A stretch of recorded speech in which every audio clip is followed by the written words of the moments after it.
Life is full. It's full of beautiful moments, hard moments, and a whole lot of mundane in between. Often we find ourselves going through the motions, and we end up seeing mostly the hard, mostly the boring, and failing to see the good in our days at all. With Intention is a podcast about changing the narrative. I'm your host, Desiree, and I'm no expert at living intentionally. I'm just here to share my personal learnings alongside stories from others about how we're learning to see the beauty in the mundane, celebrate our beautiful, ordinary, everyday lives, and approach every aspect of them with intention. We'll talk about things like motherhood and family, reflecting and taking care of ourselves, our work, our homes, all the things that make up our days.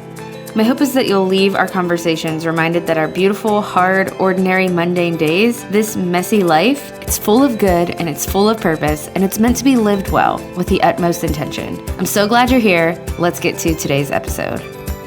Hi friend, welcome back to With Intention. I'm your host, Desiree, and I am so glad you're here today. Today I'm going to talk to you about one of my favorite subjects, which is work. Specifically, working from home. I have worked from home in some form or another for 4 years now, I want to say. I have worked from home before I had kids part-time, and I also was working out of the home as a teacher during that time. And then I worked from home with my 2-year-old, kind of doing my own thing, working for myself. I also worked for a couple of companies during that time as well, so I was all over the board. And then now I work full-time from home for a public charter school. So I have been in a lot of different work from home situations, and I'm excited to share just 5 things that I've learned for 2 different situations. So really it's 10 things total. So what I'm going to do in this episode is I'm going to break it up. The first part of this episode, I'm going to talk about some hacks for someone who works from home full-time. Now, whether this is your all-the-time situation, or this is something that you have to do because of COVID, or this is something that you do some days and other days you work in an office, I'm hoping that some of these hacks will resonate with you. These are just things that I have learned that help me be productive and be purposeful with my time and my work while I'm working from home. The second half of the episode, I'm going to talk about working in the margins with kids at home. So this is what I did for the past 2 years. I kind of found little parts of my day where I could fit in work. And this is a whole different beast. Both of these things, honestly, are hard.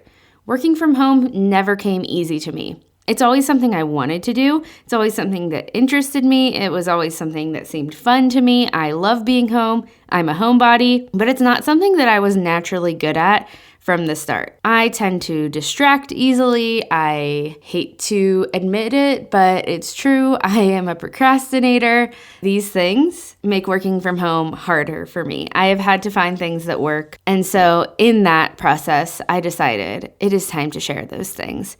Now, I know I've shared about working from home in some form or another on this podcast in the past, but as we get into, first of all, the more wintry months, motivation tends to be a little bit more lacking. At least that's my experience. So I thought maybe this could be helpful in our transition to colder weather, but also COVID is getting crazy again, and I'm just assuming that more people will end up working from home again, even if you're in an office right now. So if that's the case, I hope you can lean on this episode for just some inspiration and some help. First thing I want to talk about is whether you're working from home all day, full-time, or you are working from home in the margins and you've got kids at home and you've got like crazy things going on and you just have to find a time to work in the margins. This is for everybody. The first thing is mindset. If we can get ourselves into a grateful place for this thing called the internet and this ability to work in the warmth of our own homes, to be able to take care of our families when we need to and still work, that's something to be grateful for. And though it is hard, it's something that we can put ourselves in a posture of gratitude and see it in a different light. Instead of dwelling on the hard things about working from home, let's get ourselves in a place of gratitude. We get to do this. Other generations before us did not get to do this. This is a privilege. This is really a cool thing. The second thing that applies either way, and really I think a lot of the tips in both categories are going to apply across the board, but the second thing that applies either way, the second thing I want you to get thinking about before we really divide this up into two different sections is you need to know yourself. When it comes to how you're going to structure your day, the tips that I give today, they might not all work for you. Some of them might not. But what you need to do is reflect on who you are and what works best for you. And maybe you're thinking like, I don't know what works best for me. That's why I'm listening to this episode. But I want you to take the next week or two, if you are working from home, and just notice. When do you feel the most creative? When do you feel the most productive? When do you feel like you can power through work? And then what time of day do you feel tired? What time of day do you feel like you are about to fall asleep and you are not going to make it another minute? What time of day do you distract easily? Because from there, most jobs when you're working from home are a little more flexible than when you are in office or working full-time outside of the home or even working part-time outside of the home. So from there, you're going to kind of build your time management techniques and build your schedule in a way that works for you so that you are the most productive and the most effective and the most intentional in your workday. So just take notice and learn about yourself and your own work habits over the next couple of weeks and kind of take these next tips that I go through the episode and give you and take them with a grain of salt, but kind of hold on to them and think about, okay, how can I use these in a way that's going to be most helpful to me? Is this going to be helpful to me? Is this not going to work for me? Because I am coming from the perspective of one person who, like I said, is distractible, is a procrastinator. So some of these things aren't going to apply to you. So my first and foremost tip is, of course, be grateful that you get to do this, and to learn about yourself, your own work habits, get to know yourself, and build on from there. Okay, moving on. We are going to talk for the next few minutes about working from home when you are working full-time all day long from your home. There are roadblocks that come up. You may be also stuck at home trying to work full day with the distractions of children around you. And you may be stuck working from home all day and feel like you are much more productive when you are surrounded by your coworkers. I get it.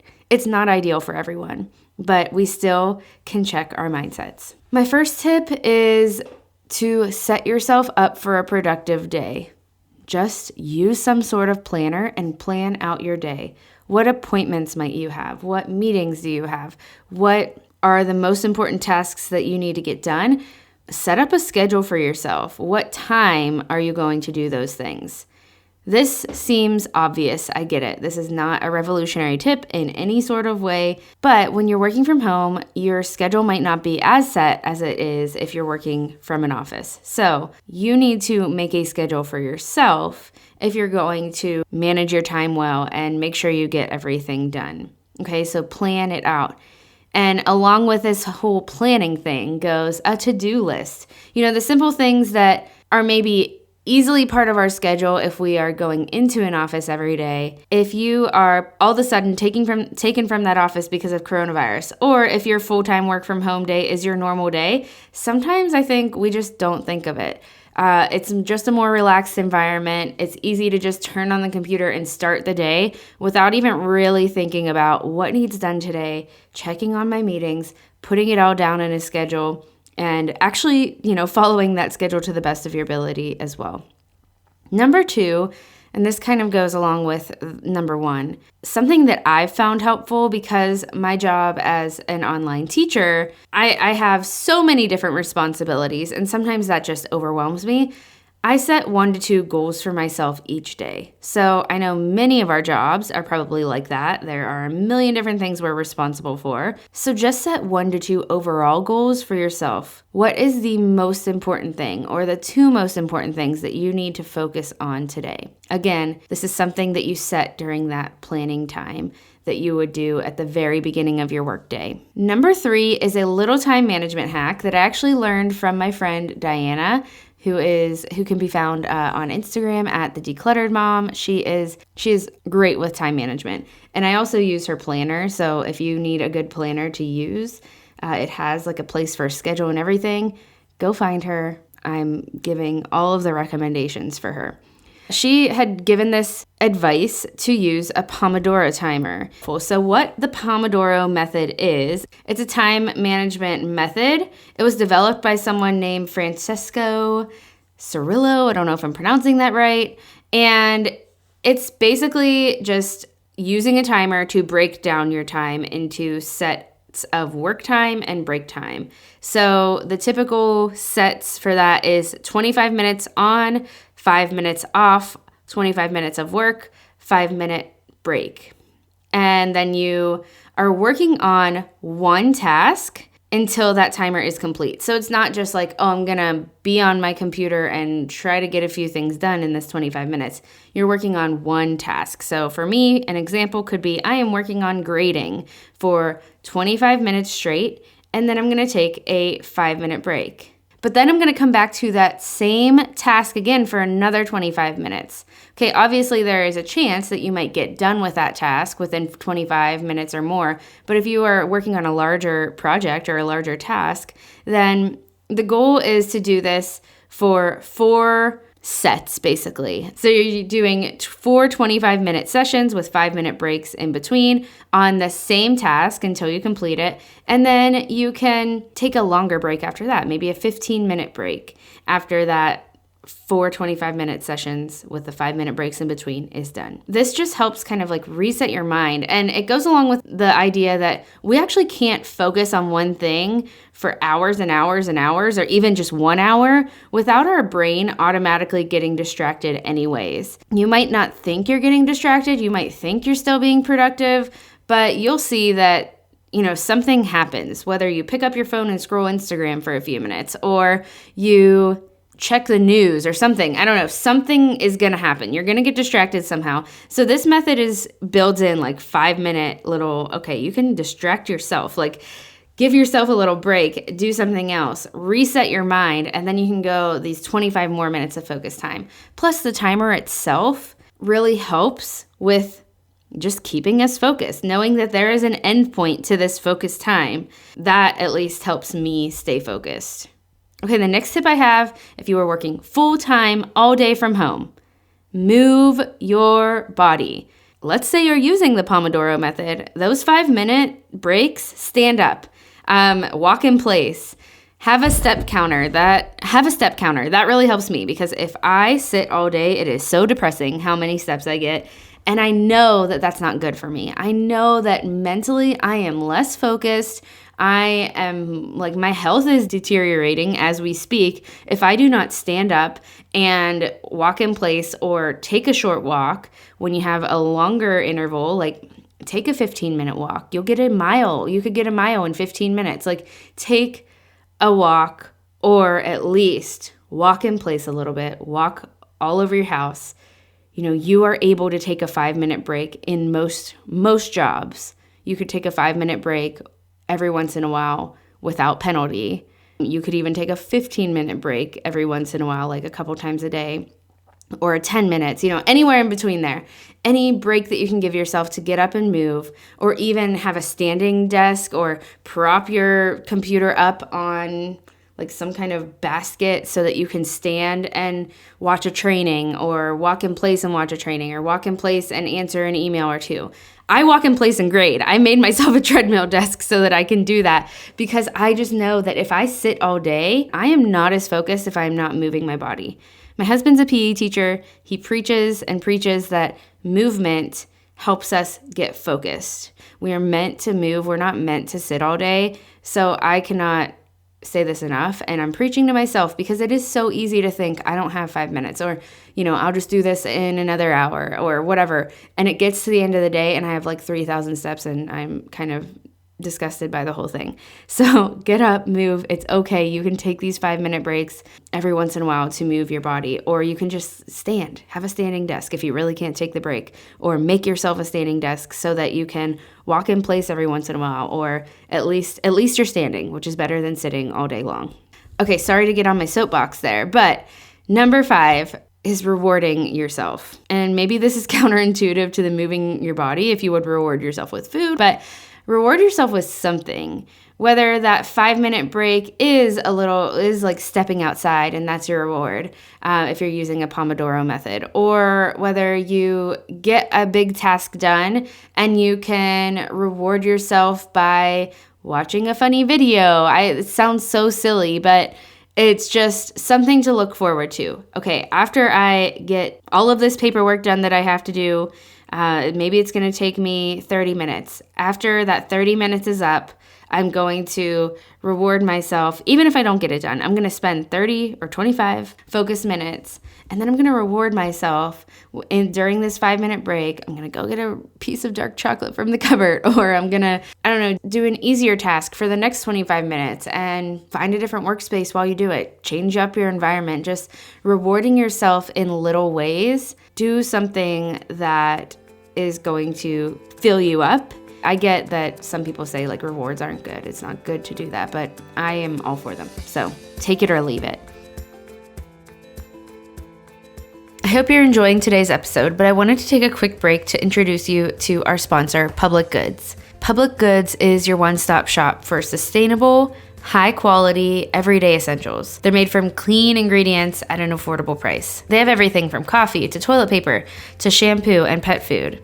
It's your new everything store, and it's thoughtfully designed for the conscious consumer. So when you're trying to shop consciously, it can be hard. Rather than buying from a bunch of single product brands, Public Goods members can buy all their premium essentials in one place. I love that they ethically source everything. They search the globe to find clean, healthy, eco-friendly, and innovative products, and they obsessively develop their products to be free of the unhealthy ingredients and harmful additives that you can still commonly find on drugstore and grocery store shelves. They're committed to making their products healthy and safe for humans, animals, and the environment. And I'm personally obsessed with their dental floss. Their dental floss is super simple ingredients, and it comes in the cutest little glass tube that's refillable, so you're not constantly using up a bunch of plastic just for your dental floss containers. And I also love their chocolate covered almonds are amazing. I'm obsessed with them. I eat the whole bag in a day. It's not good, but it is good. And one of my favorite things is that they use a membership model to keep costs low and pass on more savings to their customers. And you can make your first purchase with no obligation. So we worked out a deal for the With Intention listeners. Public Goods is giving you $15 off your first order with no minimum purchase. You have nothing to lose. You can go to publicgoods.com/intention or use code intention at checkout. That's Public Goods, PUBLICGOODS.com/intention to receive $15 off your first order. All right, let's get back to today's episode. Now I want to shift focus to the idea of working from home with kids. This is part-time work in the margins. If you want to make a little bit of money from home and you stay home with your kids, but you don't know where or how you could possibly fit in that time, these are some tips for you. Whether you're starting your own business or you're just like working for a company part-time, there are so many options out there. I worked for Yelp part-time for a couple of years from home, and I could structure my time however I wanted to. But it's something that I sometimes had to figure out, how do I do this in the margins of my full-time job? And then I worked for a small bed and breakfast when I did have my daughter. And again, I had to find out, where do I put this work time in? How do I put these 15 hours a week in the margins of my day? And then I started my podcast, and that became my job. And again, I had to think about, how do I fit this in the margins of my day? And I'm still doing that. How do I fit my podcast in the margins of now, again, my full-time job, and while I also am a mom? Crazy times. But it is possible. Of course, it looks different for everyone. Of course, we all have different numbers of kids, different ages of kids. These are simply tips from my experience. So again, take them or leave them. The absolutely number one tip that I have is ask for help. I have done this in several different ways, whether it's asking for childcare for like literally 4 hours a week, paying for it, or asking a family member for it, to really have focused work time for bigger projects that really need a couple of hours of your focus. I would sometimes ask my husband, and there was a long period of time where I would leave my house on Saturday mornings for at least 4 hours and work during that focus time. It might not be as easy to leave your house, but maybe you can find a corner of your house where you can hide and do that. If you have a supportive family member or a spouse or a friend that can take your kids for 4 hours or more or less. It doesn't have to be a certain amount of hours. It's whatever you need, whatever you can get. Just don't be afraid to ask for help. Another thing that kind of goes along with that is don't feel guilty about getting childcare if you need it for a little bit of work time. I know that's something I felt so guilty about. If it was work that I love to do and I was able to find margins of time for it, I felt guilty about asking for childcare for that, and I don't know why, other than our culture wants us to think a mom's day should look a certain way. So if you feel that way for any reason whatsoever, just throw that out the door. The second tip I have is to block your time. Whether you have a block of time that you can use at nap time, if you would wake up in the morning earlier and you'd be able to get a block of time towards your work during that time, or after bedtime, you can have a block of time. Find a block of time during your day that you can dedicate to work. Whether that's 30 minutes or an hour or 2 hours. I used to find 2 hours in the mornings, 2 hours at nap time. Sometimes I'd do another 30 minutes after bedtime if I needed to finish something up. And that is how I got things done for 2 straight years, is blocks of time in the mornings, blocks of time at nap time. Of course, everyone's day looks different. Everyone's productivity levels at those times of day looks different. But if you are going to try to work in the margins, there is a level of you kind of have to use the time that you have. So if you look at your day and think this is the only time that I have to be productive is early in the morning, then you're going to have to wake up earlier. Or at night, this is the only time of the day where I can possibly be productive, you're going to have to do it. You're going to have to either stay up a little later and then, maybe hopefully sleep a few extra minutes in the morning. And I get it. It's easy to think like, woe is me. I don't have any time to put towards this job that I want or to put towards making money. But remember, this is a privilege that we even get this option to make money from home. So how can you make it happen if this is something that you truly want? Number 3, and this is going to be controversial, and I'm going to get some people who hate me for this. You might need to use a screen. If you want to make money from home, or even more so, if you need to make money from home, which I did, you might have to use a screen every once in a while. And it doesn't have to be excessive, but you might have to allow your kids to watch a movie once or twice or 3 times or however many times a week that you need to. Or you might need to use the iPad, or you might need to let them watch a TV show at a certain time of day and get a super focused and quick 30 minutes of work done during that time. Obviously, align it to your values and how you think of screens. And if you think they are a terrible thing, then don't do this. You don't have to listen to me. But I'm going to tell you right now that this is something I had to use at some point or another to get work done. And there are times now where my daughter has to be home with me and I have to be working throughout the day. And this is sometimes what I have to use is a screen every once in a while so I can get some things done. If COVID sends lots of people home again and sends your kids home with you, you might have to use screens, and you might have to have grace for yourself, and you might have to remind yourself that your kids will turn out okay in the end.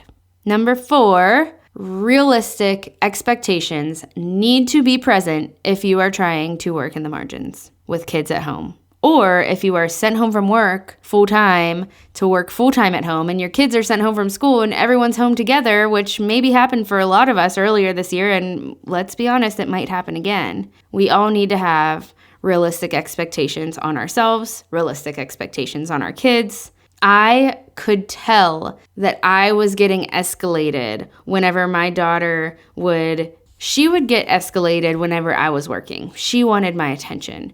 And I would easily escalate in those moments. I'm just trying to get one thing done. And she's crawling all over me. Like she can't even take one break from crawling all over me. That kind of thing would escalate me. And I could easily become the mom that I did not want to become. So in those moments, I had to remind myself, I need realistic expectations on her. She is 1 year old or 2 years old or 3 years old. She does not understand why mommy is not giving her the attention that I usually do. I am frustrated because I know I want to get this one thing done. But can we put some realistic expectations here and realize that I'm not going to get it done right now. And if I do, it's going to be at the expense of my sanity and my child who really needs my attention right now. So I'm going to table this for a couple more hours. And realistically, the world is probably not going to cave in if I do that. Okay, so that's just one example of realistic expectations. But realistically, if you are working from home in the margins, there's going to be a ton of things. Or if you're working full-time from home and there are kids there, there's going to be a ton of things that get in your way, a ton of roadblocks, a ton of things that distract you. So just set your expectations, set the bar a little bit lower. And number 5, get your kids involved in some way. A lot of times when I do have to do work, I have a long enough desk that I will pull up another chair right beside me and I will put some paper out so my daughter can color. Do I have the most productive work time during those moments? No. Do I get some work done? Yes. Is it better than handing her a screen? Sometimes. It makes me feel better bringing her in and allowing her to be next to me while I work. I also have a whiteboard that she often will scribble on that's right by my desk. So these are things that I've done in the past. These are things that I do now. If I do have to get some podcast work done in the margins while she is home with me. So getting them involved to whatever degree, to whatever age they are, if they are wanting your attention or they are feeling neglected because you have to spend time on work, don't feel guilty. Don't feel like you're a bad mom, but how can you bring them into it in some way? Whether it's letting them sit on your lap while you're typing an email. You know, your hand might get hit out of the way like 4 times. But again, bringing back those realistic expectations that this is just what it is. It's not going to look perfect and we're all going to be okay. The work's going to get done. We are truly lucky that we get to do this. The internet allows us to be home and we are able to do this next to our kids. So those are the tips that I have for you. Overall, what comes to mind is just gratitude, and having the right mindset about it is going to make all the difference. I hope some or one of these tips helped you in some way. And if you have a friend that works from home or wants to start working from home, send this their way. Hopefully it will help them as well. I'm super grateful for you for sharing the podcast, sharing it with a friend, or even sharing it on Instagram if you know you have other friends on there who work from home. I truly and honestly hope that COVID does not get bad enough again, that everyone is sent home and has to work from home again if you are back to work even. But I know a lot of us are still in the work from home situation anyways, including myself. And I also know that if that does happen, and if you still are able to keep your job and working from home, again, we've got to lean on the gratitude that we are able to do that. All right, friends, that's all I have for today. I hope you enjoyed this episode, and I will talk to you right back here again next week.